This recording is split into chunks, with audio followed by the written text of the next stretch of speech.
Controlled Chaos here. I want to talk about private RAN servers for MMOs. Now there are 3 types of games that do this for MMOs that are no longer around.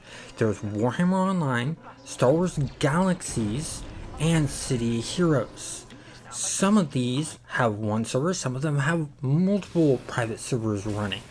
Let's go ahead and get into the list of good and bad of these private servers.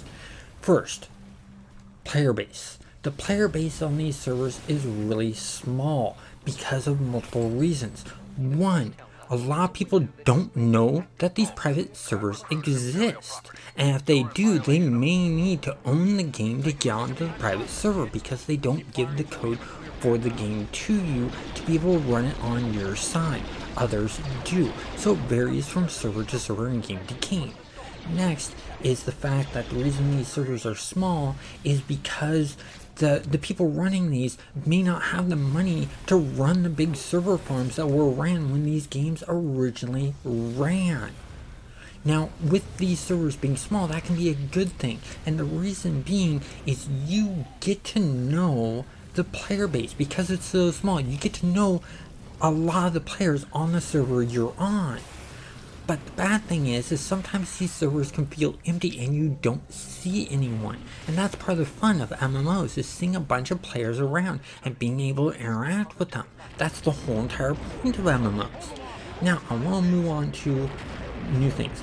You never know if these servers will shut down due to lack of money that they run out to run them, or legal action that's put up against them to be shut down by the original intellectual property owners for the game. Now, the servers aren't ran by people that made the game.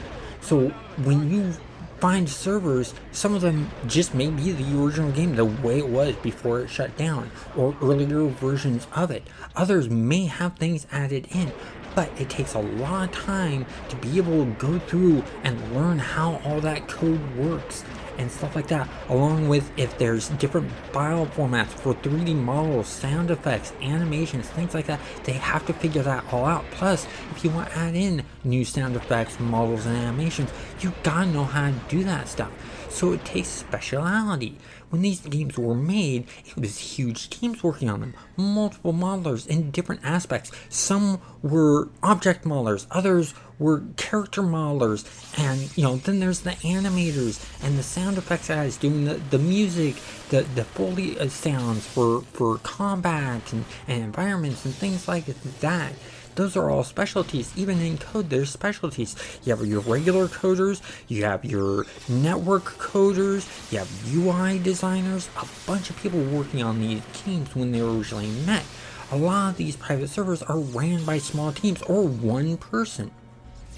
Now, because of this, the servers, the majority of the people running these servers, they're not professional game developers. They haven't worked in big companies or done game development at all. Most of the times, they're small indie developers, hobby developers, or just modders. But that's okay. These servers are up because they're ran by people who love the game and want to keep the game alive in some form, and this is their way of making sure that this happens. So it's a good thing, and I love that they're out there doing this and keeping those games alive for Warhammer Online, Star Wars Galaxies, and City of Heroes. Those games I really liked when they were alive. They were great games and ran for quite some time. Some of them got shut down because of popularity issues and not making any money. Others got shut down due to contract disagreements. And then others, it was the fact that there was a shift in the company that caused them to shut down the game. Now, I want to move on to other things. And the other thing I want to move into is that the servers that have multiple servers for them, we're talking Star Wars Galaxies and City Heroes. The Warhammer Online one has one private server. So this is mainly pertaining to Star Wars Galaxies and City of Heroes. Some of the servers, you'll find it's like it was when the game shut down. Other servers, you'll find it was like the way it was at a peak point. Other servers, they actually go in and they change things. They add in models, they add in code, they add in things like this. And sometimes that can be for the good, other times that can be for the bad. It could end up that what they change unbalances some of the classes or some of the features in the game.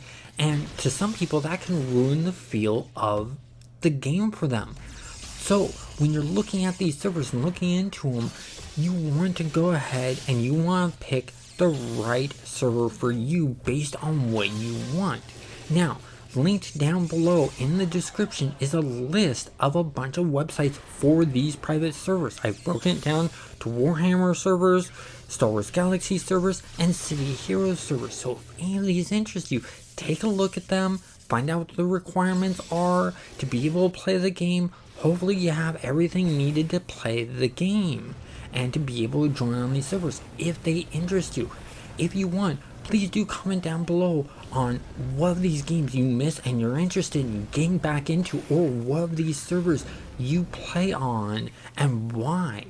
I know for me, I like playing on the Star Wars Galaxies servers because I just love Star Wars Galaxies, and the City of Heroes servers. I can't stop playing on the City of Heroes servers. Every so often I jump on the Warhammer server and stuff like that when I get the itch for it, but you know, I've never been a big Warhammer fan myself. I've been more of a Warhammer 40,000 fan.